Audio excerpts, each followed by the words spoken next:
தொடர்ந்து நாம் இந்த பிரஜாபதி வித்யாவை பார்ப்போம். பார்ப்பவனை பார்க்கின்றவன் ஆத்மா என்று அவர் சொன்னார். இவன் பார்க்கின்ற கண்ணை இவன் பார்க்கிறான், அதில் தெரிகிற பிம்பம் தான் ஆத்மான்னு நினச்சிக்கிறான். எப்படி வாட்சியார்த்தத்தை அவங்க உண்மை எடுத்துக்கிறாங்க, லட்சியார்த்தத்தை அவங்க விட்டுடுறாங்க. ஆனால் லட்சியார்த்தம் அவங்களுக்கு புரியும் வரை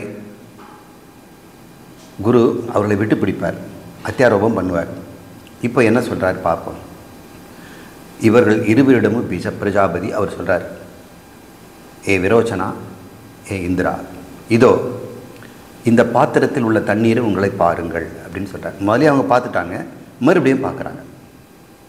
பாருங்கள், அதன் பிறகு ஆத்மாவை பற்றி எது உங்களுக்கு புரியவில்லையோ அதை என்னிடம் கேளுங்கள் அப்படின்னு சொல்கிறார். கண்ணில் பார்த்ததை நீ ஆத்மா உருவம்னு சொன்னேன், தண்ணிலையும் பாரு, இப்போ எது ஆத்மா புரியலையோ என்னை கேளுங்கிறார். இருவரும் பாத்திரத்தில் உள்ள தண்ணீரில் தங்களை பார்த்தனர். இதெல்லாம் மந்திர ரூபம், நான் உங்களுக்கு பொழிப்புரையாக சொல்கிறேன். வார்த்தைக்கு வார்த்தை நம்ம அர்த்தம் பார்க்க வேண்டாம், இதெல்லாம் சொற்றொடர் தானே. இருவரும் பாத்திரத்தில் உள்ள நீரில் தங்களை பார்த்தனர். என்ன பார்த்தீர்கள் அப்படின்னு கேட்குறார். ஐயனே, தண்ணீரில் தெரிகின்ற பிரதிபிம்பத்தில் முடியிலிருந்து கால் நகம் வரை எங்களை முழுமையாக காண்கிறோம் என்று சொல்கிறார். ஒரு பெரிய தண்ணி தடாகம் இருந்திருக்கும், அதுக்கு நின்று அவன் பார்க்குறான். அப்போ பாதத்திலேருந்து உச்சி வரைக்கும் தன்னையே அவர்கள் பார்க்கிறார்கள். தண்ணீரில் எங்களுடைய பிரதிபிம்பத்தை பார்க்கிறோம் அப்படின்னு சொல்கிறார். அதுக்கு பிரஜாபதி சொல்கிறார் அவர்களிடம், நீங்கள் பார்த்துட்டிங்களா, இப்போ மறுபடியும் எல்லாரும் ரூமுக்கு போங்க, உங்களை நன்கு அலங்கரித்து கொண்டு மாலைகளெல்லாம் போட்டுங்க, மேக்கப்லாம் போட்டு கிரீடெல்லாம் போட்டுங்க, அப்புறம் அணிகலங்கள்லாம் போட்டுங்க, நல்ல ஆடைகளை அணிந்து கொண்டு பகட்டாக சென்று அந்த பாத்திரத்தில் தண்ணீரை பாருங்கள். இப்போ மறுபடியும் அவங்க பார்க்குறாங்க. அவர்களும் தங்களை நன்றாக அலங்கரித்து கொண்டு நல்ல ஆடைகளை அணிந்து பகட்டாக சென்று அந்த பாத்திரத்தில் இருந்த நீரில் பார்த்தனர். அவரிடம் பிரஜாபதி வினவினார், நீங்கள் என்ன கண்டீர்கள்? ஐயனே, நாங்கள் எப்படி நன்கு அலங்கரித்து கொண்டு நல்லாடை உடுத்தி பகட்டாக இருக்கிறோமோ அப்படியே இந்த பாத்திரத்தில் உள்ள தண்ணீரும் நன்றாக அலங்கரித்து கொண்டு நல்லாடையில் அணிந்து பகட்டாக 2 பிரதிபிம்பங்கள் தெரிந்தன. ஆகவே ஆத்மா அது அமிர்தம், அபயம், அதுவே பிரம்மம் என்றார் பிரஜாபதி.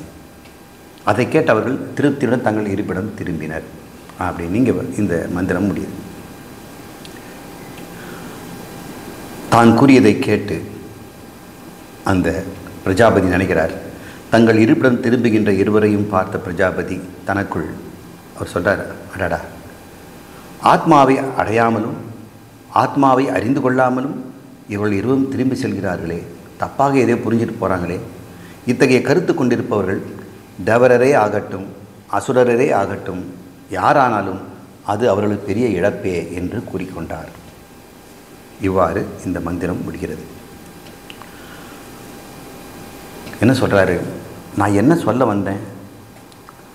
ஒரே சரீரத்தில் நீங்கள் ஆபரணங்கள்லாம் அணிந்து கொண்ட பிறகும் அதுதான் தெரியுது, அதெல்லாம் கழட்டி முடித்த பிறகும் நீங்கள் தான் தெரியுறீங்க. இப்போ எது ஆத்மா? ஆபரணங்கள் அணிந்தது ஆத்மாவா, ஆபரணங்கள் இல்லாமல் இருப்பது ஆத்மாவா? எது நீங்கள் எடுத்துக்க போகிறீங்க? எதையெல்லாம் உன் மீது சேர்த்து கொள்கிறாயோ அதெல்லாம் ஆத்மாவல்லன்னு தெரிஞ்சுக்க. எதையெல்லாம் நீ பார்க்கிறாயோ அதெல்லாம் ஆத்மாவல்ல. இப்போ நீ அணிகலங்களை உன் மேலே பார்க்குற, அது நீன்னு சொல்லுவியா? அந்த அணிகலங்களை நானுன்னு சொல்வியா? அப்போ பார்க்குற இந்த உடம்பில் சிலதெல்லாம் வருது போகுது. அது வருவது போவதற்கு இடம் கொடுக்குறவன் நான் தானே ஆத்மாவாக இருக்க முடியும். இப்போ அதை தான் அவங்க புரிஞ்சிக்கணும்னு அவர் சொல்ல நினைக்கிறார். கிரீடம் வருது போகுது, காதில் கம்மல் இருக்குது போகுது, கண்ணாடி போட்டுட்ருக்கும் கழட்டி வச்சிடுறோம், இதெல்லாம் ஆத்மாவா? இல்லை. எது நிலையாக இருக்கிறதோ அது ஆத்மா அப்படின்னு புரிஞ்சுக்கணும். அப்போ என்ன பண்ணணும்? ஆபரணங்களை நீக்கி ஒரு உடம்பு இருக்குது, அது ஆத்மா அப்படின்னு புரிஞ்சுக்கணும் அப்படின்னு அவருடைய ஆசை. ஆனால் அதுலேயும் ஒரு புள்ளி வச்சிருக்கிறார், ஒரு கேள்விக்குரிய மறைச்சி வச்சிருக்கிறார். அவன் இன்னும் அதை சிந்தித்து பார்க்கணும். தன் உடம்பில் வந்துட்டு போவதெல்லாம் ஆத்மா அல்ல, அதெல்லாம் வந்துட்டு போகுதுன்னும் போது இந்த உடம்பு எப்பொழுதுமே இருக்கிறதான்னு பார்க்கணும். ஏனென்றால் ஆத்மா அமிர்தம்னு சொல்லியிருக்கிறார், அழியாததுன்னு சொல்லியிருக்கிறார். கொஞ்சம் புத்திசாலி இருந்தான்னா இந்த அழிந்து செல்கின்ற இந்த கிரீடம் கம்மல் போன்றதெல்லாம் வருது போகுது, அது அழிஞ்சு போச்சு இல்லையா? ஒரு 10 வருஷம் கூட வச்சுருந்தப்ப அதை அழிச்சிட்டு வேறு ஒரு நகையை பண்ணிக்கிடல. உன் உடம்பில் வந்து போதெல்லாம் தோன்றி மறைவன நீடித்திருக்காதது என்று தெரிஞ்சுக்கிறோம். அப்போது இந்த உடம்பை நீ ஆத்மான்னு சொல்லினா அந்த ஆத்மா அமிர்தம் இல்லையா, அது அபயம் இல்லையா? இப்போது இந்த உடம்பு உனக்கு ஆத்மான்னு சொன்னால் உனக்கு உடம்பு குறித்து பயம் இருக்குதே, அப்போ உடம்பு எப்படி ஆத்மாவாக இருக்க முடியும்? உடம்பு மாறிக்கிட்டே இருக்குதே, முதுமை அடைகிறதே. குழந்தையில் இருந்த உடம்பு இப்போ இல்லையே, இளமையில் இருந்த உடம்பு இல்லையே, முதுமையில் இருக்குது. அப்புறம் மறுபடியும் இந்த உடம்பு மறிஞ்சிட்டு போயிடுமே. நான் உலகத்தை எத்தனை பேர் செத்து போகிறத பார்த்துருக்கனே. அப்போ உனக்கு அவன் தோணியிருக்கணும், கண்ணில் பார்ப்பவனை பார்ப்பவன் ஆத்மான்னு சொல்லும் பொழுது கண்ணில் பார்த்தவனை இவன் பார்க்குறான், அதனால் இவன் தான் ஆத்மான்னு உடம்பை நினச்சிக்கிட்டே உடம்பு எப்படி ஆத்மாவாகும்? அது எப்படி அபகத பாப்மாவாகும்? அது எப்படி அமிர்தமாகும்? அது எப்படி அபாயம்? கேட்கணும் இல்லை. கேட்காமலே ரெண்டு பேரும் உண்மை இந்த உடம்பு தான் ஆத்மா என்று நினைத்து கொண்டார்கள். அதுக்காக வேண்டி தான் தண்ணீரில் அவங்க இந்த ஆபரணங்களோடும் ஆபரணங்கள் இல்லாமலும் பார்த்தார்கள். ஆபரணங்கள்லாம் வந்து போகின்றன, அதை நீ ஆத்மா என்று சொல்ல முடியாது. அந்த ஆபரணங்களுக்கு இடம் கொடுத்த உடம்பை நீ ஆத்மான்னு சொல்லணும் அப்படின்னு சொன்னார். அதை திருப்தி அடைஞ்சிட்டாங்க. ஆனால் கொஞ்சம் யோசனை பண்ணி பார்த்தோம்னா ஆபரணத்திற்கு இந்த எந்த கதி தான் இந்த உடம்புக்கும்னு கண்டுபிடிக்கணும். இந்த ஆபரணம் வந்து போவது போலத்தான் இந்த உடம்பும் எனக்கு வந்து போயிட்டு இருக்குதுன்னு அவன் தெரிஞ்சுக்கணும். இந்த அளவுக்கு சிந்திப்பார்கள் என்று எண்ணி தான் இந்த பரிசோதனை அவர்கள் கொடுக்கிறார். அவர்கள் ஸ்தூல சரீரத்தையே ஆத்மா என்று அவர்கள் திருப்தி அடைந்து விட்டார்கள். விரோச்சனன் திருப்தியுற்றவனாக அசுரர்கிட்ட போகிறான். 32 வருஷம் இருந்து இதை தான் கற்றுக்கிட்டாங்க. இதுக்கு முன்னாடி இந்த உடம்பை தான் நானுன்னு நினச்சான். இப்போ அது பிரஜாபதி அதை தான் சொல்கிறாருன்னு அசுரர்கிட்ட சென்று தான் அறிந்ததை அவர்களுக்கு கூறுகிறார். ஏன்னா அவங்களாம் காத்திருக்கிறாங்க. என்ன நம்ம ராஜா 32 வருஷமாக படித்து வந்திருக்கிறார், பெரிய விஷயம் சொல்லுவார், நாம் இனிமேல் இந்த சர்வலோகத்திற்கு எல்லா இன்பங்களும் அனுபவிக்கின்ற ஆத்மாவை அடைந்து விடுவோம் அப்படின்னு அவங்க நினச்சிட்டு இருக்கும்போது அவன் சொல்கிறான், இதோ இந்த ஆத்மாவையே, இந்த உடம்பையே நாம் ஆத்மா என்று வழிபட வேண்டும். இந்த ஆத்மாவுக்கே நாம் சேவை செய்ய வேண்டும். இந்த உடம்புக்கு நம்ம சேவை செய்யணும். இது என்னென்ன கேட்குதோ கொடுக்கணும். இது என்ன நாக்கு ருசியை கேட்குதோ கொடுங்க. பார்க்கறது என்ன விருப்பப்படுதோ பார்க்க விடுங்க. தொட்டு அனுபவிக்கிறதும் கட்டி அணைப்பதற்கு எது வேணுமோ அது கொடுங்க. இதை நீங்கள் வணங்க வேண்டும் அப்படின்னு அவங்க சொல்கிறாங்க. இதன் மூலம் நாம் இந்த உலகம், மறு உலகம் ஆகிய 2 உலகமும் அடைவோம் அப்படின்னு இந்த ஸ்தூல சரீரத்தை அவன் ஆத்மா என்று விரோச்சனன் நினைத்து கொண்டான்.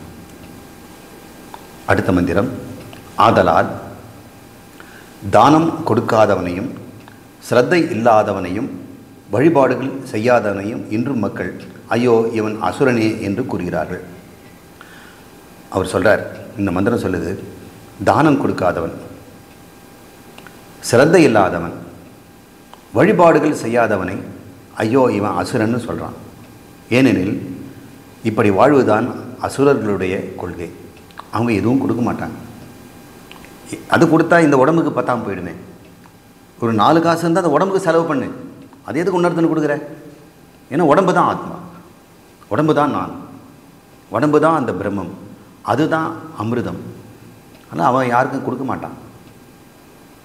அந்த ஒரு 10 ரூபாய் எக்ஸ்ட்ரா கொடுக்கணும்னு சொன்னால் கூட அது இருந்தால் நாளைக்கு எனக்கு யூஸ் ஆகும் அப்படின்பான். இப்படி இருக்கிறவர்களை நம்ம அசுரர்கள் தான் சொல்கிறோம். சிரத்தை இருக்காது, எதையும் நம்ப மாட்டான், தன் உடம்பை தான் நம்புவான்.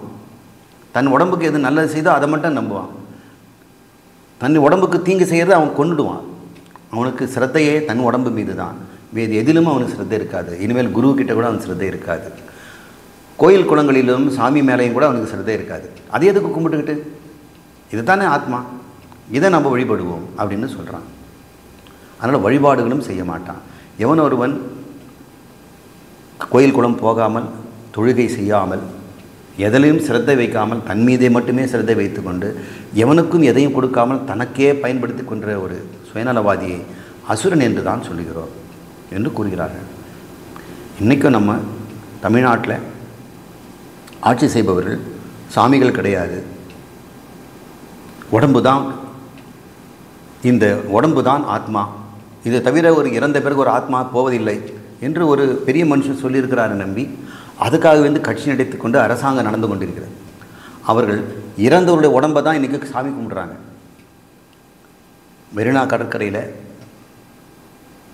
எத்தனை சமாதி வந்துடுது, அத்தனை சமாதிகளும் இறந்தவருடைய உடல்கள்.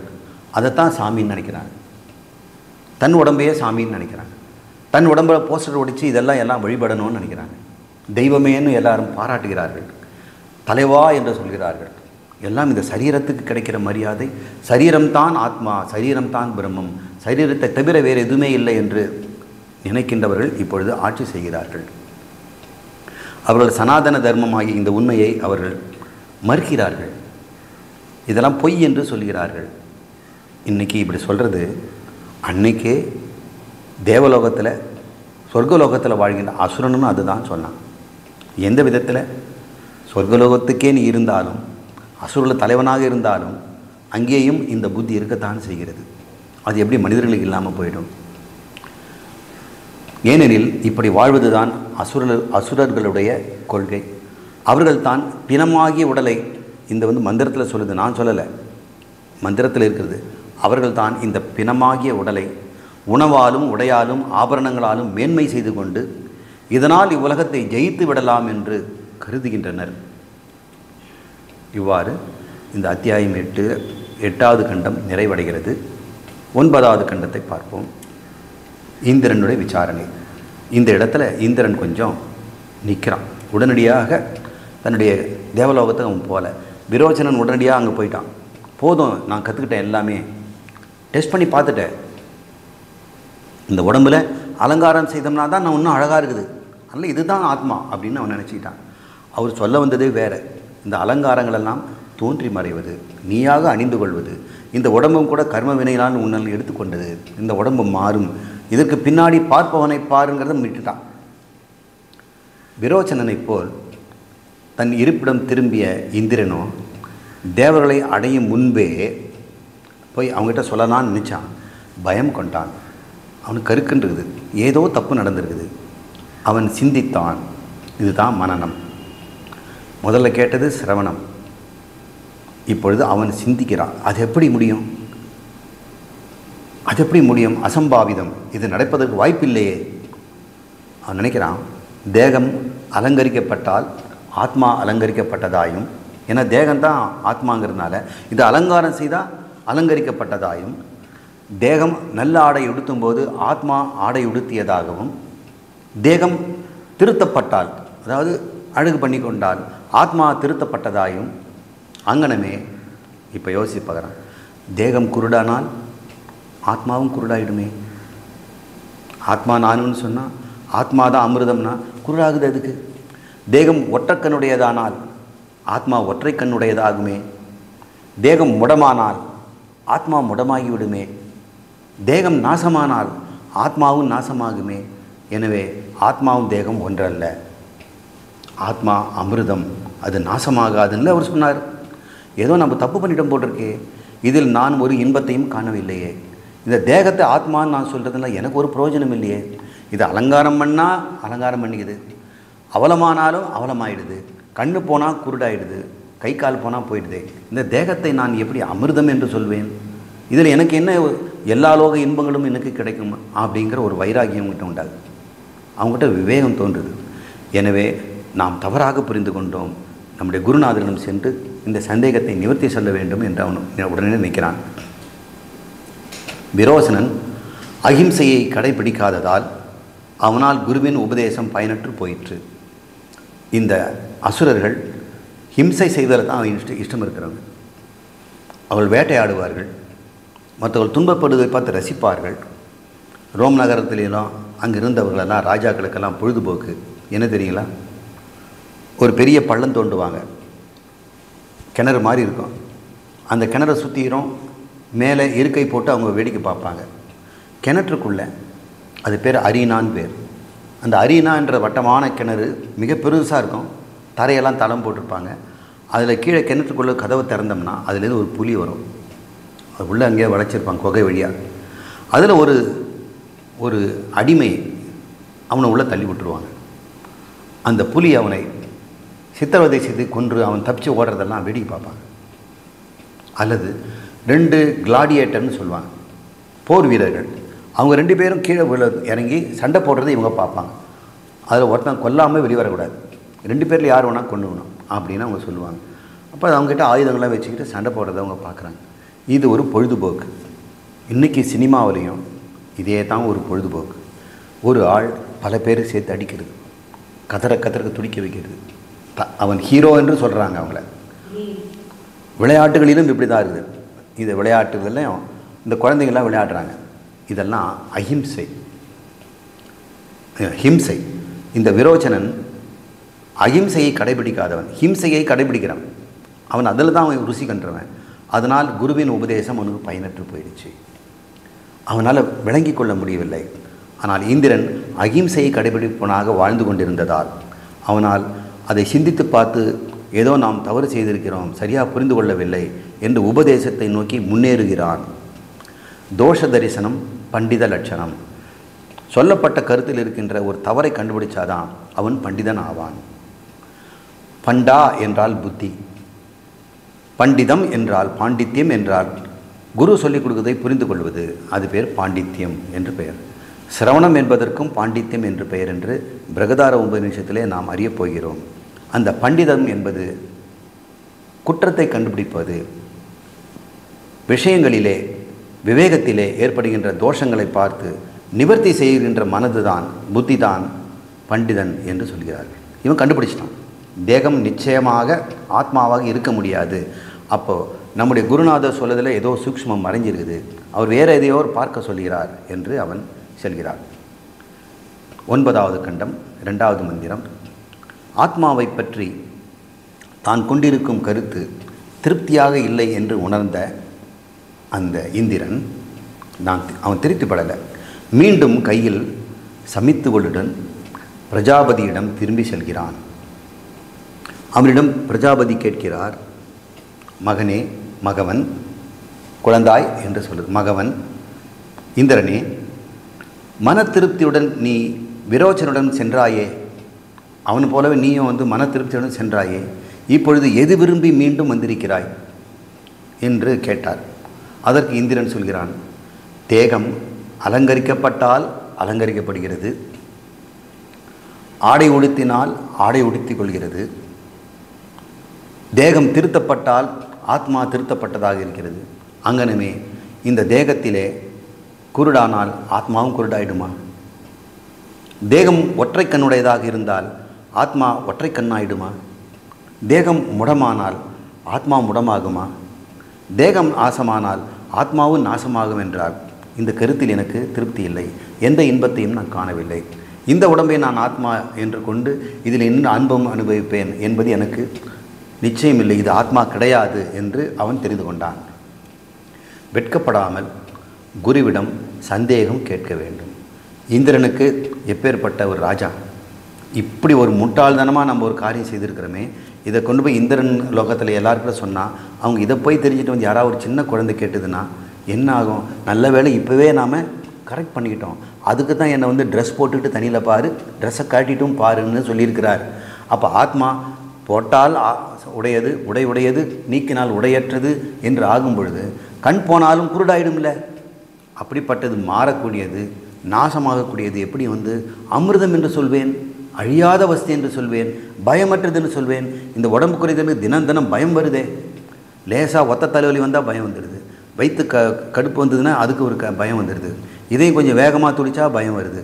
இதை அபயம் என்று என்னால் சொல்ல முடியாது என்று அவன் தெரிந்து கொண்டு வெட்கப்படாமல், குருவே, நான் விளங்கி கொள்ளவில்லை, மீண்டும் எனக்கு சொல்லிக் கொடுங்கள் என்று கேட்க வேண்டும் என்றது நம்ம தெரிஞ்சுக்கிறோம். குருவும் கருணையுடன் சந்தேகம் தெளிவிப்பார். அவர் அதுக்கு கோச்சிக்க மாட்டார், அவர் வேண்டுமென்றே அவர் குழப்பத்தை கொடுத்து தெளிவிப்பார். ஏவம் ஏவ ஏஷ, ஏவமே வைவேஷன் வருது, ஏவம் ஏவ ஏஷ மகவன் இதி, ஏ மகனே இந்திரா, நீ நினைத்தது போலத்தான், ஏவம் ஏவ ஏஷ, ஏவம் எவ்வாறு நினைத்தாயோ, ஏஷ அது அப்படி தான். நீ என்ன நினச்ச, உடம்பு ஆத்மாவை இருக்காதுன்னு நினச்சல, அப்படி தாண்டா, நீ கரெக்டாக திங்க் பண்ணிட்டேங்கிறார். மகனே, ஏவம் ஏஷ இது, நீ நினைத்தது போலத்தான். ஹோவாச இதம் துவேவ தே பூயோ அனுவியாக்கியாஸ்யாமி, அதையே மறுபடி நான் அணுவியாக்கியானம் செய்கிறேன், விளக்கி தருகிறேன் என்று கூறினார். அபராணி வச, மேலும் கொஞ்ச நாள் வசித்து வா, அபராணின்னா மேலும் கொஞ்ச நாள், வச மேலும் நீ தங்க வேண்டும், வசன்னா தங்கி வசித்திரு. எப்படி இத்தனை நாள்? துவாத்ரி சதம் 32 வருடங்கள், வருஷா நிதி இன்னொரு 32 ஆண்டுகள் என்று அவர் சொல்கிறார். சக அவனும் அபராணி மேலும் துவாத்ரி சதம் வருஷாணி உவாச இன்னொரு 32 ஆண்டுகள் அங்கே தங்கியிருந்தான். தஸ்மை கோவாச அதன் பிறகு அவனிடம் பிரஜாபதி கூறுகிறார்.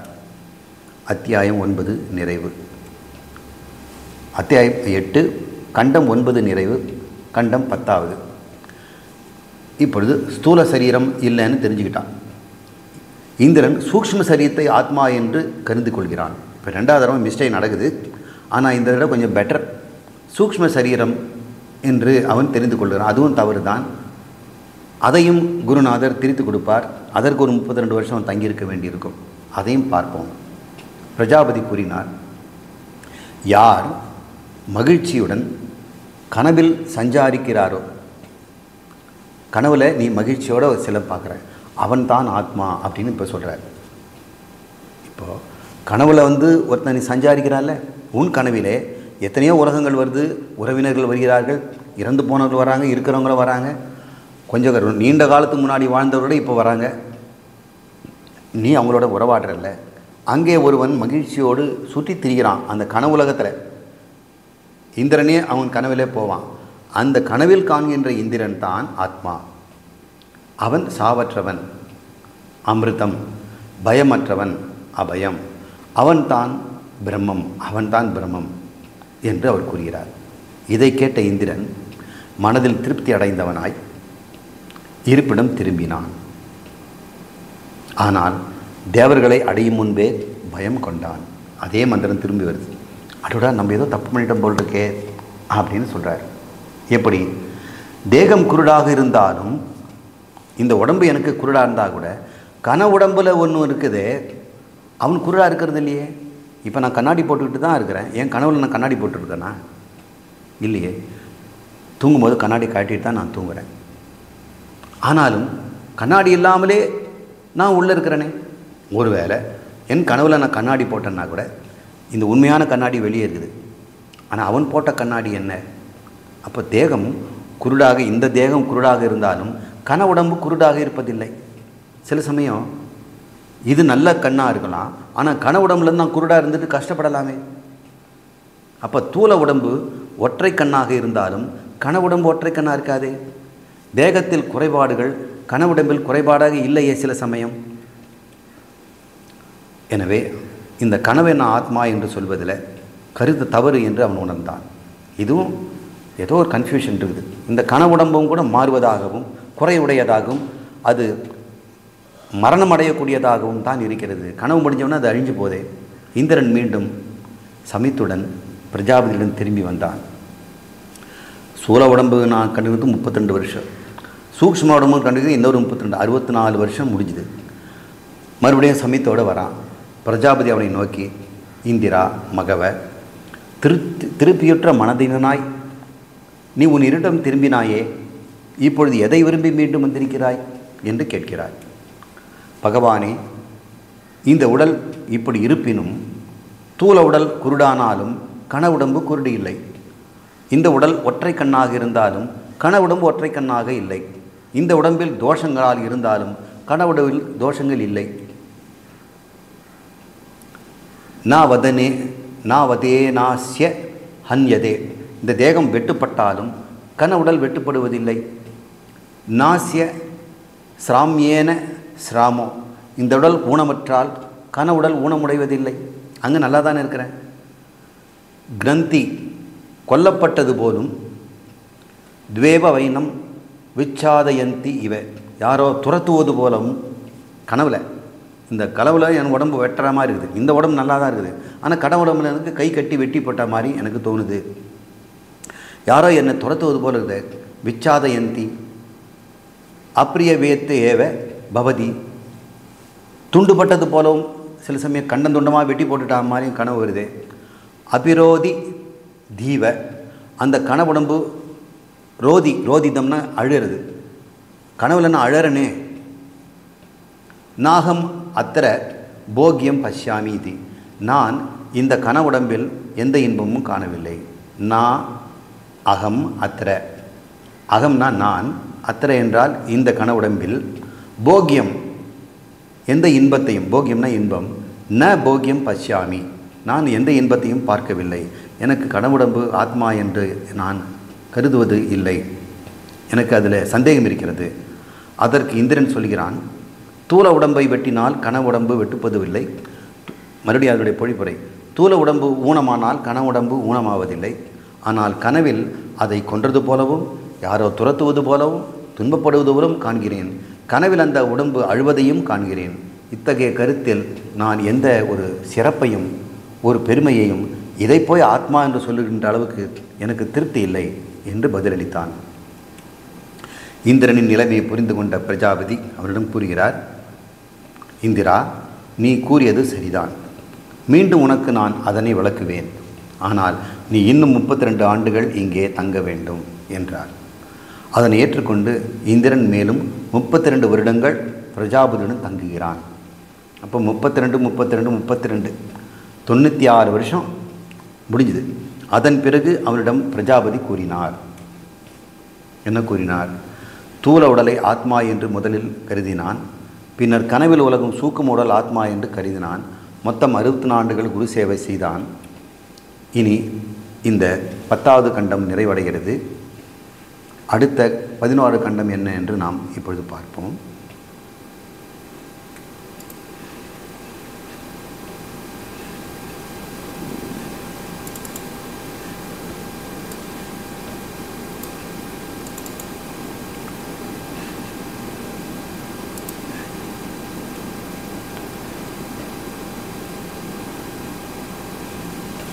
இந்த 11வது கண்டம் பிரஜாபதி வித்யாவில் அவன் இந்திரன் 3வதாக காரண சரீரத்தை ஆத்மாவென கருதுகிறான். அதுவும் தப்பு தான். ஸ்தூல சரீரம் போய் சூக்ஷ்ம சரீரம் போய் காரண சரீரத்தை ஆத்மா என்று கருதுகிறான். அதுக்கு ஏன் அப்படி கருத வேண்டி வந்தது? பிரஜாபதியினுடைய உபதேசம் என்ன நாம் பார்ப்போம். முதல் மந்திரம், தத் எத்ர ஏதத், அந்தை எவர் ஒருவன், சுப்த தூக்கத்தில், சமஸ்த ஒட்டுமொத்தும் முற்றிலுமாக, சமஸ்த என்றால் எல்லாம், சம்பிரசன்ன அமைதி அடைந்து, தூக்கத்தில் எவன் அமைதி அடைந்து, ஸ்வப்னம் ந விஜானாதி ஏஷ, கனவு எதுவும் காணாமல் இருக்கிறானோ, ஏஷ அவரே ஆத்மா, அவரே ஆத்மா இதி என்று அவர் கூறினார். ஹோவாச. ஏதத் அமிர்தம், அந்த ஆத்மாதான் அமிர்தம், அபயம் பயமற்றது. ஏதத் பிரம்ம இதி, அந்த ஒன்றுதான் பிரம்மம். சக சாந்த ஹிருதய, அதை கேட்டு அமைதி அடைந்தவனாக இருப்பிடம் திரும்பினான். பிரபவ்ராஜ என்றால் இருப்பிடம் திரும்பினான். இப்போ என்ன சொன்னார்? ஏய் இந்திரா, நீண்ட காலம் என்னோடு இருந்து விட்டாய். இப்போது சொல்கிறேன், ஆழ்ந்த உறக்கத்திலே எவன் ஒருவன் இருக்கிறானோ, கனவு காணக்கூட அவன் இல்லை, அவன் முற்றிலும் அமைதி அடைந்திருக்கிறான் இல்லையா? அந்த அமைதியாக எல்லா சம்சாரங்களும் நீங்கி இவன் நிம்மதியாக இருக்கிறானோ, அவனைத்தான் ஆத்மா என்று தெரிந்து கொள்ள வேண்டும். அவன் அமிர்தம், அவன் தான் பயமற்றவன், அபயம், அவனே இந்த படைப்பாக கடவுளாகிய பிரம்மம் என்று நீ தெரிந்து கொள் என்றார். இதை கேட்டு அவனும் திருப்தி அடைந்தவனாக வீடு திரும்புகிறான். என்னாச்சு பார்ப்போம்.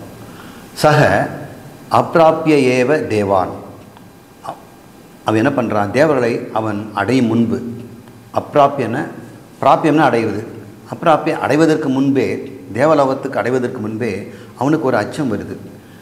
ஏதத் பயம் ததர்ஷக, அவனுக்கு பயம் கொண்டான். எங்கேயோ தப்பு நடந்திருக்கு, நம்ம தப்பாக புரிஞ்சிட்டு வந்துட்டோம். நாக கலு அயம் ஏவ சம்பிரதி, அவன் அப்போது ஆத்மானம் அயம் அகமஸ்மீதி, நானே அது என்று, ஆத்மானம் அந்த ஆத்மா நான், அகமஸ்மி நானே அது என்று, நோ ஏவம் ஏவமானி ஜானாதி, தன்னை அறிவதில்லை. ஏன்னா இந்த தூக்கத்திலே ஒருவன் நான் தான் ஆத்மா என்று அறிவதில்லையே. ஆத்மானா தன்னை தெரிஞ்சிருக்கணும் இல்லை? நான் நனவுலையாவது நான் இருக்கிறேன்னு சரீரம், கனவுலையாவது நான் இருக்கிறேன். தூக்கத்தில் இவர் ஆத்மான்னு சொல்கிறாரு. ஆனால் நான் இருக்கிறது எனக்கு தெரியலையே, என்னையே நான் அறியாத போது அது எப்படி ஆத்மாவாக இருக்க முடியும்?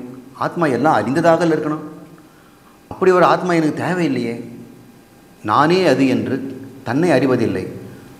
ஆத்மாதான் நான். இவர் சொன்னார்ல அமிர்தம் அபயம்ங்கிற ஆத்மா என்று. அப்படி இப்போ ஆத்மானா எனக்கு தெரியணுமே. நான் தூக்கத்தில் இருக்கும்பொழுது நாம் அபயமாகவும் ஆத்மா அமிர்தம் என்றும் நான் அறியாமல் தானே கிடக்கிறேன். அப்போ அது எப்படி நானாக இருக்க முடியும்? பூதானி மற்ற உயிரினங்களையும் கூட விநாசமேவ அழிவைத்தான் அபிதோ பவதி அடைந்து விட்டதாக நாகமத்திர போகியம் பச்சாமி. நான் இந்த கருத்தில் இன்பத்தை காணவில்லை. என்னைப் போலவே எல்லா உயிரினங்களும் தூங்கத்தான் செய்து. அவங்களாம் இப்போ ஆத்மாவை அறிந்து கொண்டார்களா? அந்த ஆத்மாவை அறிந்து கொள்ள எனக்கு என்ன பயன்? அந்த ஆத்மாவாக நான் இருக்கும் பொழுது நான் தூங்கிட்டு தானே இருப்பேன். அந்த இடத்துல எனக்கு எந்த இன்பமும் எனக்கு தெரியலையே. நான் எங்கே போயிட்டு 7 உலகத்தில் இருக்கக்கூடிய இன்பங்களை அனுபவிப்பேன்? அது எப்படி அழிவது என்று சொல்ல முடியும்? மறுநாள் காலையில் முழிச்சுக்கிறானே, அவன் அழிஞ்சு போயிடுறானே. இப்போ தூக்கத்தில் இருக்கின்ற நான் ஆத்மாவல்ல என்று அவன் தெரிந்து கொண்டான். மறுபடியும் மீண்டும் கையில் சமித்துவுடன் இந்திரன் பிரஜாபதியிடம் வந்தான். அவரிடம் பிரஜாபதி கேட்டார், இந்திரா, மன் திருப்தியுடன் தானே நீ உன் இருப்பிடம் சென்றாய், மீண்டும் எதை நாடி திரும்பவும் வந்திருக்கிறாய் என்று அவர் கேட்கிறார். இதெல்லாம் அதே மந்திரங்கள் தான். அவன் சொல்கிறான், உண்மையாகவே ஐயனே, உறக்கத்தில் இருப்பவன் உறக்கத்தில் இருக்கும் பொழுது நானே அவன் என்றோ, அப்போ அவனுக்கு தெரியறது இல்லையே.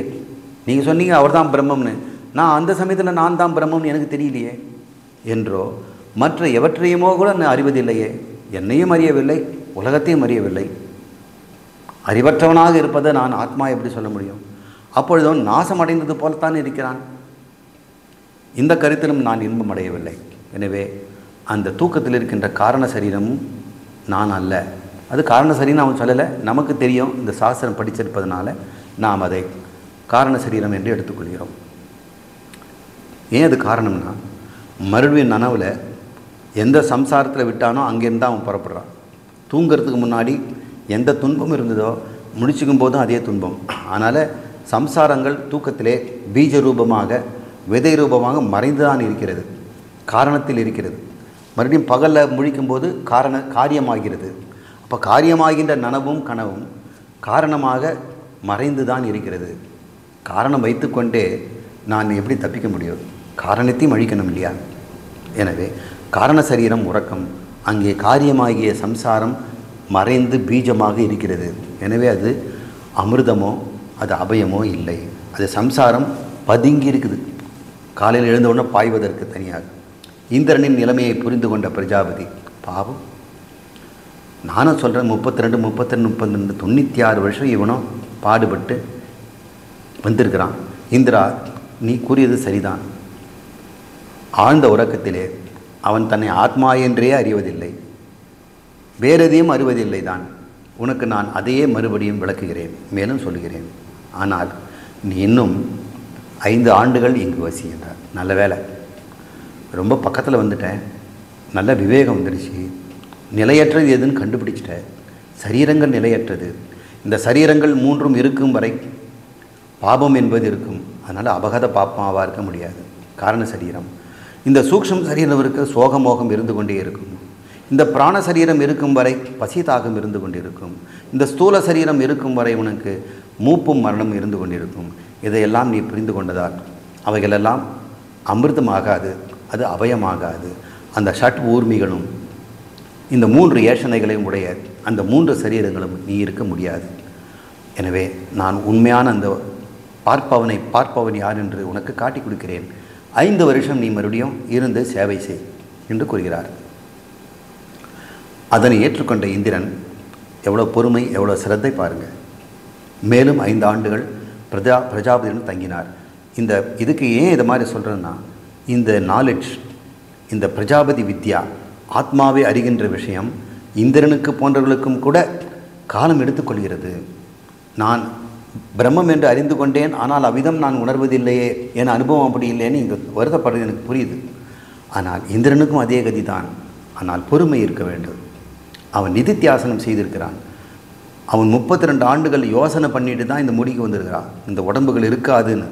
ஆனால் நீங்கள் இந்த உண்மையை கேட்டு தெரிந்து கொண்டு எத்தனை வருஷம் நீங்கள் உடம்புகள் இல்லைன்னு நிரூபிச்சுக்கிட்டீங்க. இந்த உடல் வருகின்ற இன்பத்துக்கு இன்னும் துடிக்கிறீர்கள். இந்த உடம்புகள் தருகின்ற அனுபவங்களுக்கு ஏங்கிக் கொண்டிருக்கிறீர்கள். இந்த உடம்புகள் தருகின்ற இன்பத் துன்பங்கள் நிஜம் என்று நம்புகிறீர்கள். இவைகளெல்லாம் நான் அல்ல என்று தெரிந்து கொள்ளாத வரை இந்த பிரம்ம ஞானம் உங்களுக்கு உதவாது. எனவே சரீரத்தை பிடித்து கொண்டு அலைய வேண்டாம் என்று அவன் புரிந்து கொண்டான். அதை நாமும் புரிந்து கொள்ள வேண்டும். ஆம், இந்திரன் பிரஜாபதியுடன் மொத்தம் 101 ஆண்டுகள் பிரம்மச்சரியாக தங்கினான். இந்த மந்திரத்திலே இருக்குது 101 வருஷம். 96 கூட்டல் 5 101 என்று தேவர்கள் பேசிக்கொண்டார்கள். எவ்வளோ வருஷம் இருந்திருக்கிறார் பாருங்க. அதன் பிறகு பிரஜாபதி கூறினார் என்னவென்னு பார்ப்போம். சங்கரர் சொல்கிறார், முதலில் நனவுடலில் இருக்கின்ற ஸ்தூல சரீரத்தை விசுவன்னு சொல்லுவோம். அடுத்து கனவுடலில் இருக்கின்ற உடம்பு அது தைஜசன் என்று சொல்லுவோம். பிறகு ஆழ்ந்த உறக்கத்திலே ஏதும் அறியாமல் கிடக்கின்றவனை பிராக்ஞன் என்று சொல்கிறோம் என்கிற விதத்தில் இந்த உபதேசம் சென்று கொண்டிருந்தது. இந்த மூன்றுமே நம்ம மாண்டூக்கிய உபநிஷத்தில் இதே தான் பார்த்தோம். நனவு, கனவு, உறக்கம், இந்த மூன்றும் எவன் ஒருவன் நான்காவதாக இருந்து அறிந்து கொண்டிருக்கிறானோ துரியன், அவன்தான் ஆத்மா பிரம்மம் என்று நாம் பார்த்தோம். அதே தான் இந்த சாந்தோக்கிய உபனிஷத் வேறொரு விதத்திலே சொல்லுகிறது. இதுக்கு பிரஜாபதி வித்யா என்று பெயர். இந்திரன் பிராக்ஞனை ஆத்மா என்று இப்பொழுது எடுத்துக்கொண்டான். சம்பிரசன்ன என்ற விக்ஷேபம் அற்ற நிலையே உறக்கம். பாக்கிய ஆந்தர விஷய சம்சர்க ஜாத விக்ஷேப அபாவம். சங்கரர் சொல்கிறது, பாக்கிய என்றால் வெளி உலகம், ஆந்தர என்றால் மனதில் இருக்கின்ற கற்பனைகள், நினைவுகள் போன்ற அந்த உள் உலகம், நினைவு உலகம். வெளியே இருக்கிறது வெளி உலகம், இங்கே நினைவுலகத்தில் ஒரு உலகம் இருக்குது, அந்த நினைவு உலகம். இந்த ரெண்டு விஷயங்களும் சன்சர்க ஜாத விக்ஷேப அபாவம். இவர்கள் இரண்டும் இணைந்தில்லாத, வேறுபாடு காணப்படியாத ஒரு அபாவம், மறந்து போன ஒரு நிலைதான் உறக்கம் என்று சொல்கிறார். நமக்கு இந்த உலகமும் இல்லை, உள் உலகமும் இல்லை, வெளி உலகம் அல்லாத, அவை இல்லை என்று அறிந்து கொண்டிருக்கின்ற ஒரு நிலை, அபாவ பிரத்யேயம். இந்த சர்வ நாசம் போன்ற எல்லாமே இல்லாமல் வெளி உலகமும் இல்லை, அக உலகமும் இல்லை. அப்போ என்னதான் இருக்குது? சூன்யமா? அது போன்ற இந்த சுஷுப்தி, இந்த உறக்கமானது எப்படி அபயம், அமிர்தம், ஆத்மா, தத் பிரம்மம் ஆகும் என்று கேட்கிறார். சுஷுப்தியோ சமாதியோ மோட்சம் அல்ல. சமாதியில் கூட இந்த வெளி உலகம், உள் உலகம் எதுவுமே இல்லை. ஆனால் அது எத்தனை காலம் நீடித்திருக்கும்? ரெண்டுமே அனுபவங்கள் தான். தூக்கம் ஒரு அனுபவம்னா, சமாதி என்று சொல்லக்கூடிய உங்களுடைய நிர்விகல்ப சமாதியும் யோகிகள் சொல்கிறாங்க அது ஆத்மா, அதை அடைந்து விட்டால் நாம் அடைந்து விட்டோம் என்று நினைக்கிறாங்க. அது கூட உனக்கு அபயமும் அமிர்தமும் கிடையாது, மோட்சம் அல்ல. அந்த பீஜ வடிவில் சம்சாரம் இருக்கும். கனவிலே நனவிலே எந்த சம்சாரம் இருந்ததோ அது தூக்கத்தில் இல்லாமல் போச்சுன்னு நினைக்கிற. ஆனால் அது பீஜ வடிவில், பீஜ என்ற விதை ரூபத்தில் மறைந்திருந்து காலையில் எழுந்தவுடன் முளைச்சிக்கும், இல்லை கனவுல முளைச்சிக்கும், மறுபடியும் வரும். அதனால் உறக்கம் எப்படி மோட்சமாகும்? அங்கே சம்சாரம் மறைந்திருக்கிறது, அது மோட்சம் அல்ல. இது சத்பாவம் மட்டுமே, சித்பாவம் இல்லை. அந்த இடத்துல நான் இருக்கிறேன் என்கின்ற சத்பாவம் இருக்கிறது, ஆனால் நான் இருக்கிறேன் என்று அறிகின்ற சித்பாவம் இல்லை. எனவே மீண்டும் சமித்பாணியுடன் குருவை இந்திரன் நாடுகிறான். இவ்வாறு 8வது அத்தியாயம் கண்டம் 11 நிறைவடைகிறது. கண்டம் 12 பூமாவும் அல்பமும் சரீரம் அல்பம். பூமா எது, அல்பம் எது? சரீரம் அல்பம், ஆத்மா பூவாகும், அது அசரீரி, அது உடம்பற்றது என்பதுதான் இனி வரும் உபதேசம். இதை நாம் அடுத்த வகுப்பில் பார்ப்போம்.